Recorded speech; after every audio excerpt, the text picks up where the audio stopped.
I'd like to just invite you to sit back and invite the panelists to come up to the table for their the panel discussion, and Nancy Amadei to take over here at the lectern. I couldn't resist thinking as I was hearing Cindy talk, how many of your champions in the legislature are women? Did anybody else notice that? So on a small personal note, first of all, our state legislature is 40% female now. When I first, and by the way, about 25% are from communities of color. That's also new in our state. But I just can't resist telling you that when I first went to work for the United States Senate, there was exactly one woman in the Senate. Some of you will remember her name, Margaret Chase Smith of Maine. There was exactly one person of color, Ed Brooke from Massachusetts. That was the sum total. In the House, where we have 435 members, the total was 12. And I like carrying around my Congress at your fingertips. It is rare now to find a delegation that does not have women and or people of color. It's rare to find a delegation that's all white men. And with all due respect to the white men sitting on this panel. No respect necessary. Well, but I just, anyway. We're just cleaning up, Okay. Just, and if anybody wants to flip through this later, feel free. It is an amazing, amazing change. And people like Eileen Cody, she's a registered nurse. This is not accidental. We are finding champions and getting them into the legislature and then supporting them when they're there. It's not enough just to say, I'm going to vote every 4 years. No, you got to be there to support them all along the way. So I just couldn't resist those things. Is there one other thing that I was going to mention? Oh, yes. And because you're going to be working on both state and federal legislation, please keep in mind that our delegation of 12, we've got 10 members of the House, we've got 2 members in the United States Senate, just like everybody else. 9 of them sit on committees that have relevance to health, either the policy side or the money side, and a number of them sit on key subcommittees within those committees. So please, please, please do not think that the federal side is too remote and isn't going to be interested or whatever else people sometimes think of as an excuse not to contact our members who go to DC. We have 9 out of 12 in key committee and subcommittee positions that have to do with either the money or the policy related to healthcare. Anyway, listening to you all just brought that back to me. And if anybody wants to look at this later, feel free. And I also put up the map that shows the congressional districts and the state legislative districts, because I like us to see that. Okay, enough of that. I think it is great that we are here and we have a great panel. And I'm just going to say a few sentences about each, and then we're going to give each of them 5 minutes. Does that sound fair? And the bios are in the... And the bios, that's right, the full bios are in your program. So you're just going to get the short version from me today, but you've got a wonderful lineup of people. So how about we, excuse me. Oh, one other thing. In those baskets on the table are cards. They're not actually very stiff cards, but there are cards. So if questions occur to you as the panel members speak, please write down your questions because we're going to collect them later.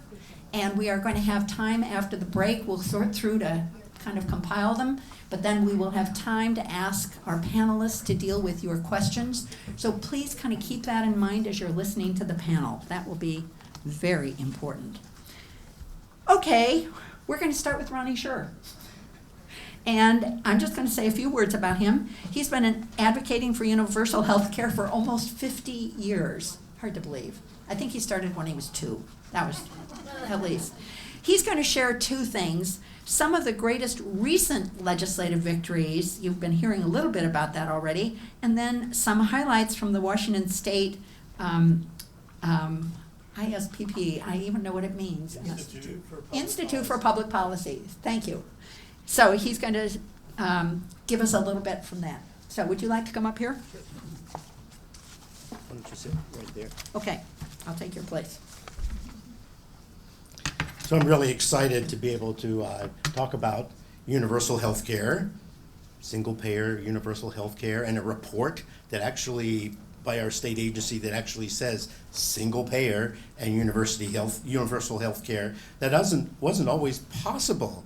I was actually censored back in the 1970s. I was working as a pharmacist in a city public health department in Norfolk, Virginia, and someone from a local church, a Unitarian church in Norfolk, asked me to come and talk about single-payer health care.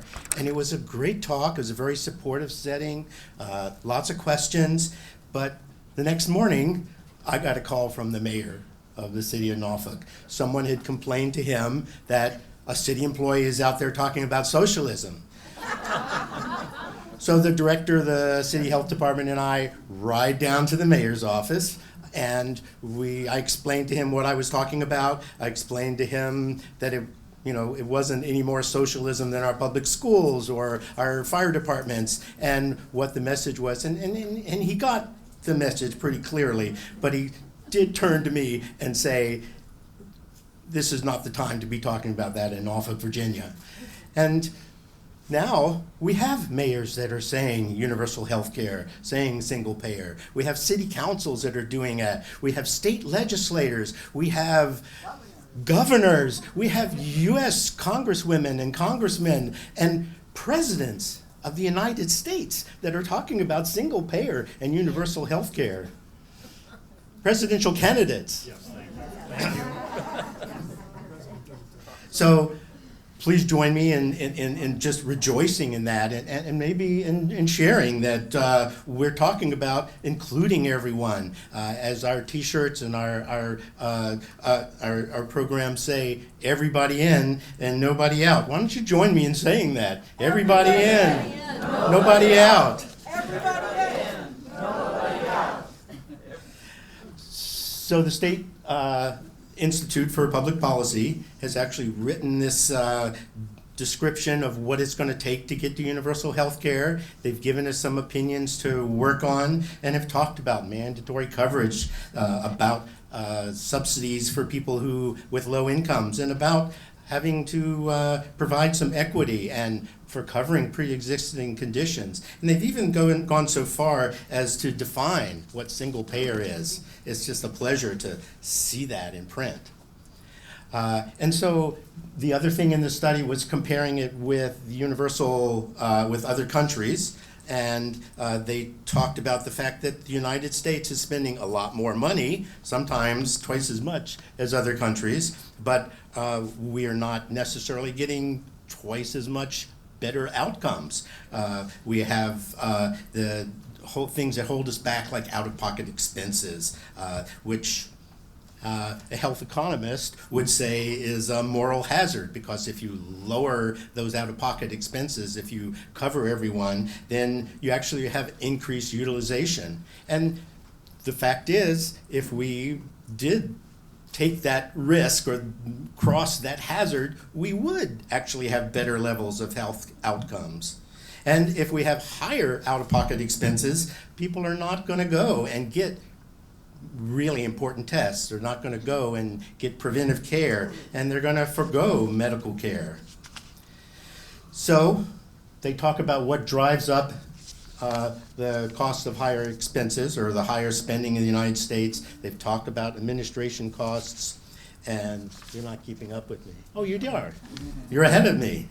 And the higher prices that we're paying, that there are some reasoning behind that. And they actually stop and look at the impacts of hospital mergers, both reducing competition in larger areas, and also buying up medical clinics and causing like vertical integration that decreases competition. We're supposed to be in a country that's increasing that. And so the summary from that report is that the healthcare in the United States is that the problem is there's a employer-based voluntary system, and the access to care is not necessarily that greater, because while we may have shorter wait times, we still have financial barriers that create a eternal wait time. Some people don't get in, so it's not very equal. And the health outcomes, some of them are good, like we have great cancer care. Some communicable diseases are good, some are bad. We have a lower life expectancy. We rate 29th among larger countries. And the infant mortality and our maternal mortality is much higher. And the worst thing is that the historical trends of how we're doing are getting worse. There are countries with universal care that are actually getting better. They're able to organize efforts to move forward. So there's some ugly things too, in that we may have the lowering smoking rates, but at the same time, we're seeing more lung cancer. How do we explain that? How do we look at our system to turn that around? And so the takeaways, you're doing great. I'm listening. Are, we're not getting our money's worth, that people continue to have cost barriers, and that there's evidence from other countries and from the work that we're doing to move things forward, and that other states are doing and that we're cooperating in, are able to provide better access and to lower that cost and increase the quality of care. There are hurdles to cross, but there are ways to do it.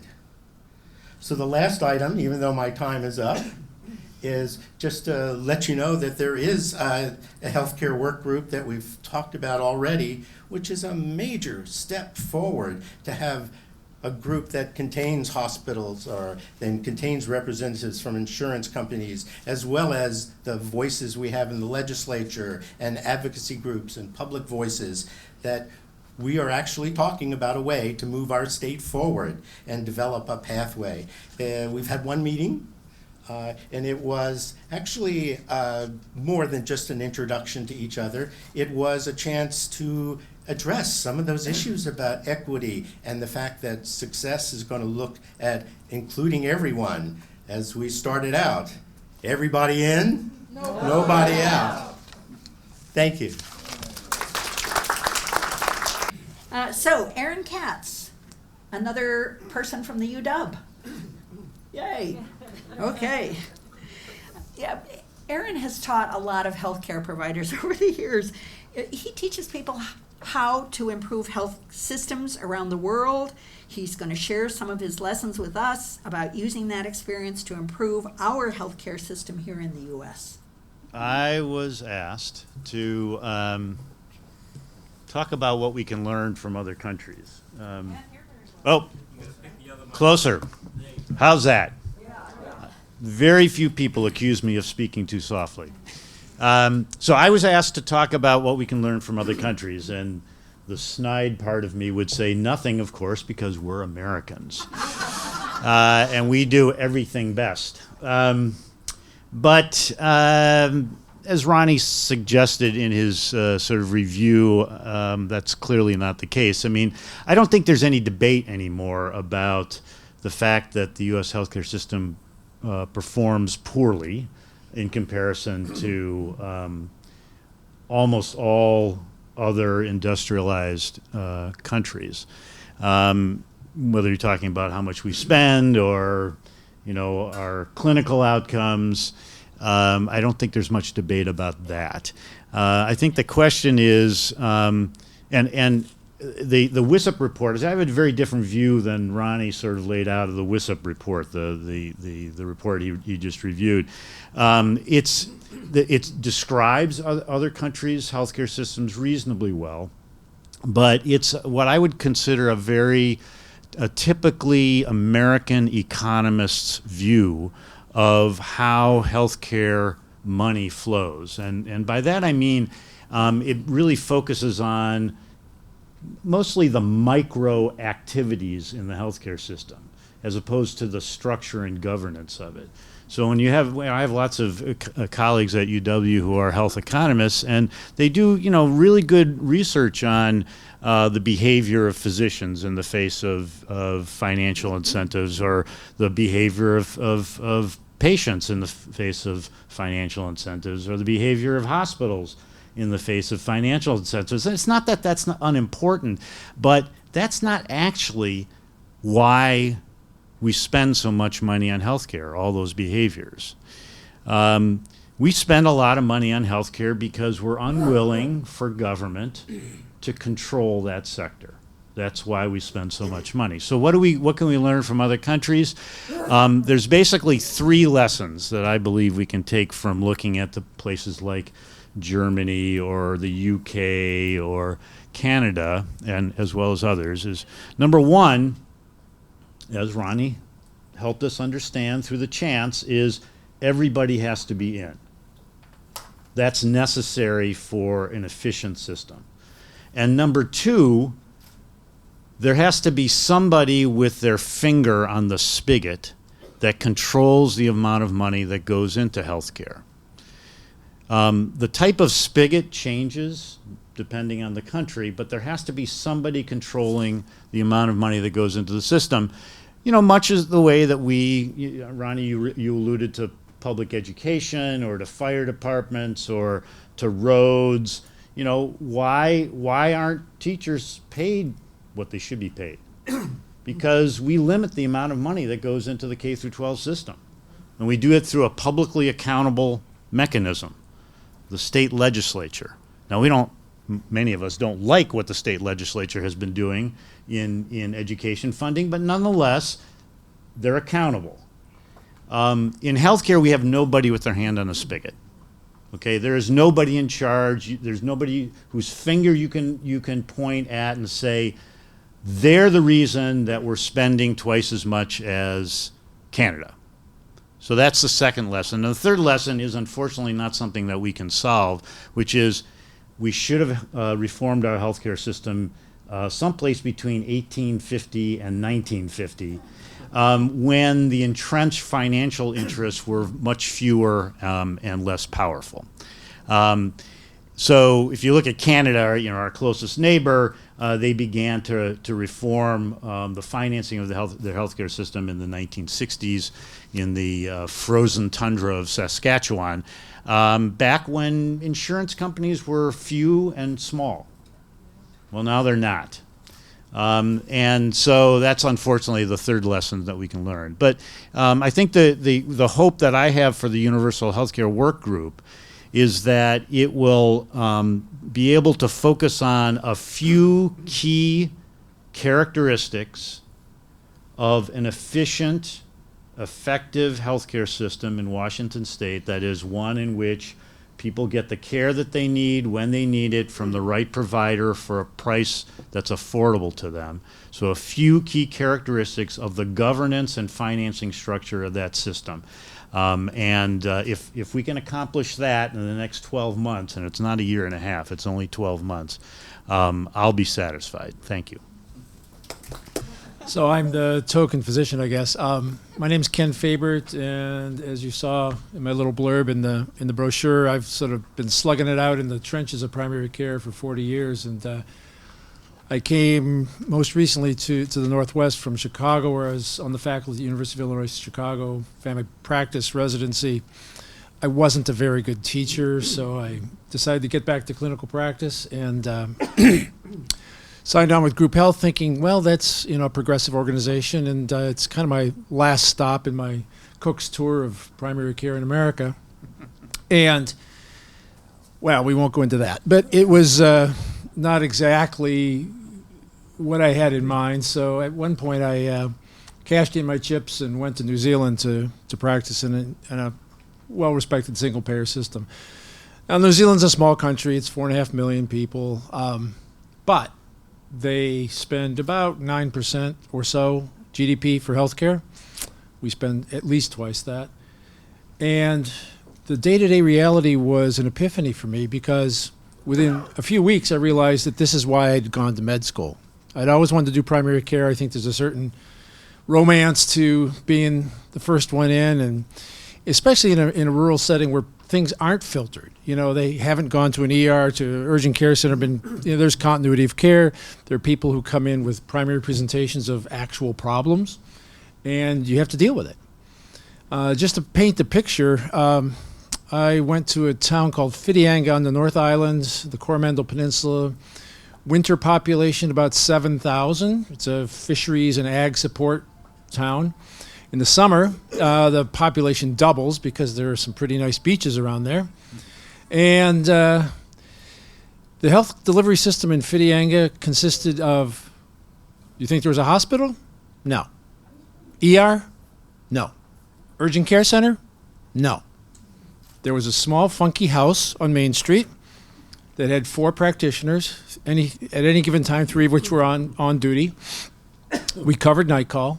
There were 2 urgent care bays in the house. One was under a skylight that leaked every once in a while. But the fact is we practiced incredibly good, cost-effective medicine. And the linchpin, of course, was a really kick-ass EMS system. I had a chopper in the parking lot in 15 minutes or less on 4 occasions I can think of.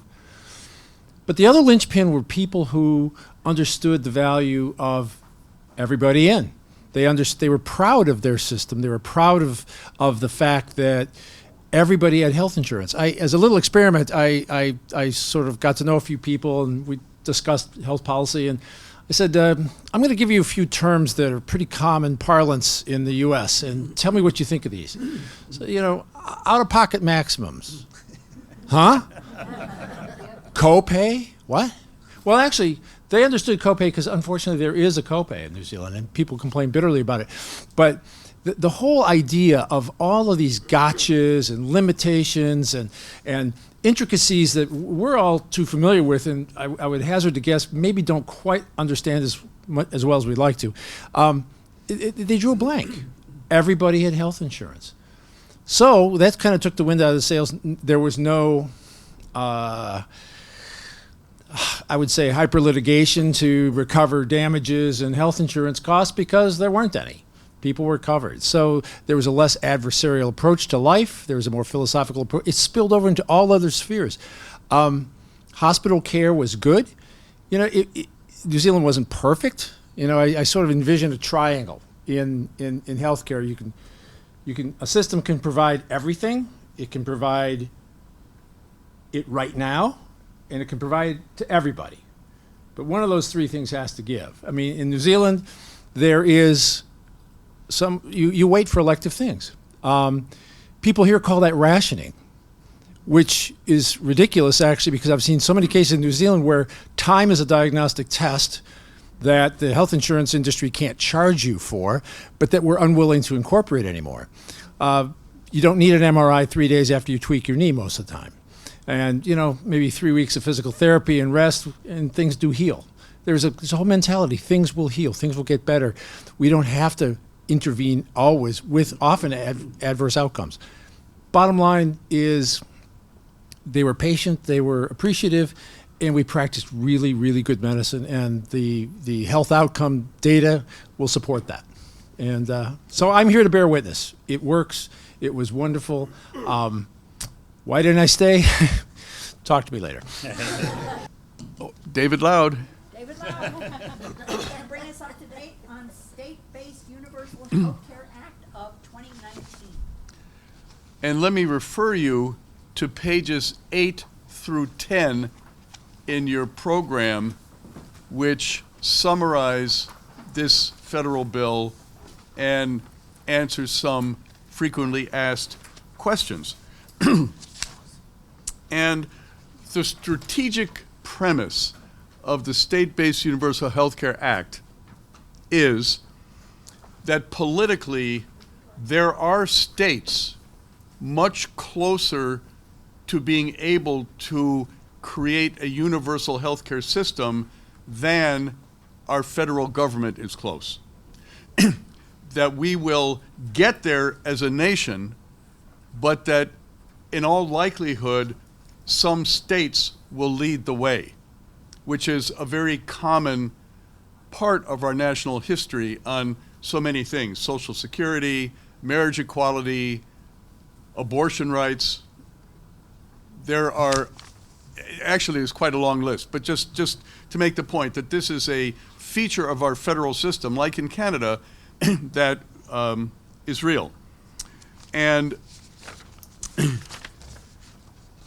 I also want to emphasize that the congressional sponsors and co-sponsors of this bill now and in the past few years, and the advocates for this bill, which are many, a lot of national organizations weighed in and some others, is that this is part of a two-track strategy. We're not talking about either state-based universal health care or a national health plan for everybody.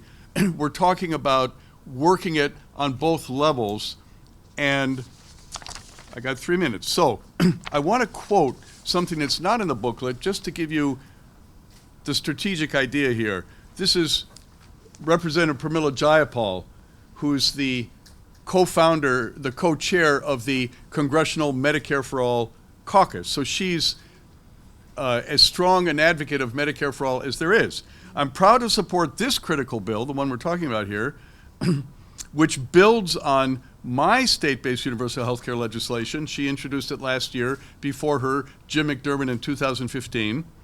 So many progressive accomplishments have started at the state level and grown to fuel national change.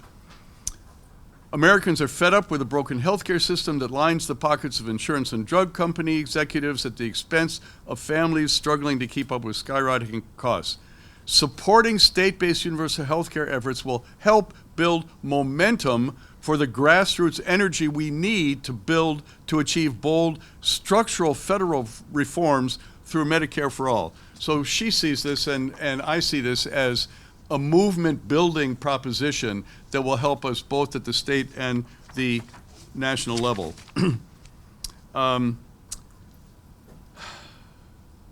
One important thing about this bill is that it builds on the Affordable Care Act. There are those who say, oh, we just have to build on what works. Well, this is actually an additional waiver provision that would be added to the Affordable Care Act. And regarding affordability, I just want to point out a standard that this bill would set for any state trying to achieve a universal plan. No more than 5% of the population would spend over 10% of their adjusted gross income on health care altogether. Every aspect of spending on health care for an individual or family, no more than 10% of adjusted gross income.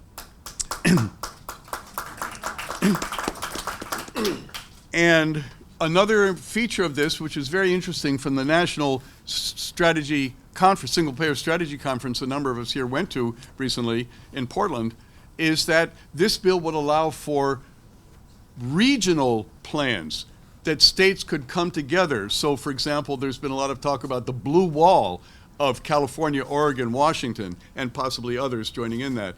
I've learned that in New England and the Mid-Atlantic states, there's interest there also in the idea of a regional plan. I think my time is about up. I encourage you to look over those pages in the program. Is there any other particular highlight? Oh yes, everybody in, nobody out. This for a state to use this bill, if it were law, to create a universal system would require everybody, all residents, regardless of their immigration status, would be included. So anyway, and so just last word on this is that we do have in Washington State the two congressional representatives who are on Medicare for All, Adam Smith and Pramila Jayapal, are original co-sponsors of this bill. And part of our task, as is outlined in the program and that Marcia said, is we need to get more co-sponsors. And I would argue both for this bill and for Medicare for All. I think we need to work both at once. So wrapping up this panel, the speakers, at least initially, before we get to any questions from you all, is Raleigh Watt, who's going to help us understand the value that community health clinics can bring to to improving our healthcare system here in the U.S.? Thank you, and I'm going to just quickly touch on 3 questions. And the first is, what is a community health center? The second, what is their role in universal coverage? And the third, what do we need to do today? So the first thing, many of you are familiar with community health centers, but if not, I just want to remind you that starting back almost 50 years ago, the war on poverty, President Johnson, nonprofit community-based clinics were founded, now largely connected to Medicaid and also state and federal grant programs. Here in Seattle, I direct Country Doctor Community Health Centers, which is very close to where we are here, just up on Capitol Hill, and also we have a site on Yesler and a site on First Hill. We serve people of low income, and we serve people who are largely marginalized by the privatized healthcare system. We have about 20,000 primary care patients here in Seattle, including homeless people, including people connected to the behavioral health system, including people who might have been low income at one point in their lives, and then they have jobs, then maybe they don't again later, so people's income fluctuates. But again, about half of our patients are on Medicaid, about a quarter are uninsured. Throughout the country, there are almost 11,000 such access points in the community health center movement. So it's something that's important to consider as we think of universal coverage. 28 million Americans are served by community health centers, including 1.5 million homeless people and between 300,000 and 400,000 veterans. So quite a movement and performing quite a role at serving those where the privatized healthcare system doesn't work. Sometimes because of language, sometimes because of stigma, sometimes because people don't have the ability to make appointments and follow through with appointments and need wraparound services. So I'm a big fan of community health centers, and I'm proud to be the director of one in Seattle. I want to just re-emphasize that they're nonprofit healthcare centers run by community boards of directors, which are made up majority patients on the board. So what is the role of community health centers in universal coverage? So the first thing just to remember is that universal coverage does not equal universal access. We have a history of structural reasons why the healthcare system has excluded people due to race and many other cultural and stigmatizing factors. In our health center, we provided care in 38 languages last year. We have electronic and translator means to do that, but we're providing care to people that might not be able to get that from the privatized system. We're trusted because we're small and storefront, and our staff are made up of the same cultural groups as our patients. So first, universal coverage doesn't equal universal access. Second, universal coverage will probably never cover the breadth of services that complex patients need. So let's look to Canada, which has universal coverage but has maintained community health centers, because Canada's universal coverage does not include dental care, but community health centers do for those that can't pay for it elsewhere. Same with vision care, and same with social services, the kind of wraparound services. In our clinic, if a physician prescribes a medicine and says, take this with food, that would be a hollow prescription for a patient that has no access to food. But we do have a WIC program. We have nutritionists on site, and we actually have a food bank as well, and community health workers that can help people access services like food stamps or coupons that might be available to them. So those kind of wraparound services are why Canada has maintained community health centers even though there's universal coverage. So the second point is universal coverage doesn't equal the integration of needed services.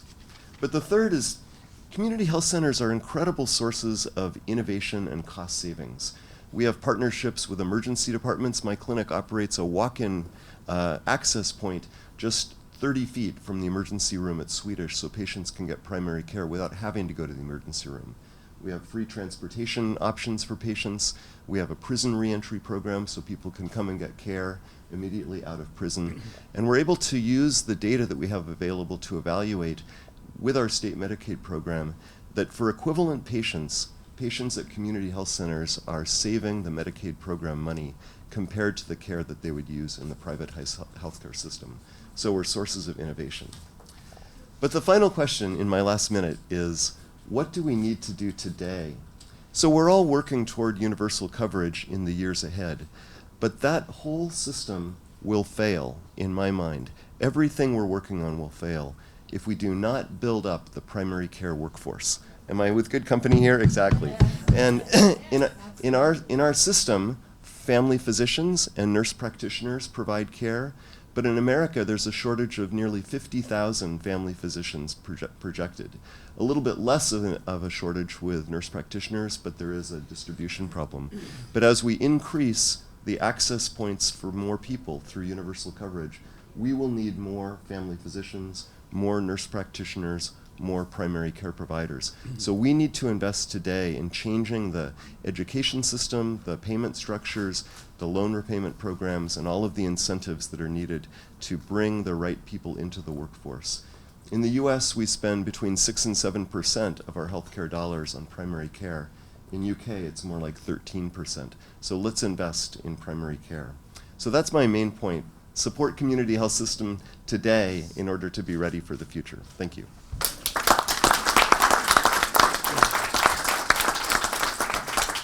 So this is, I'm going to first just give you a quick reminder about those cards that are on your table, so that if you have any questions, that you can be thinking about them, because in a little bit we're going to take a break and we're going to collect all your cards and think about.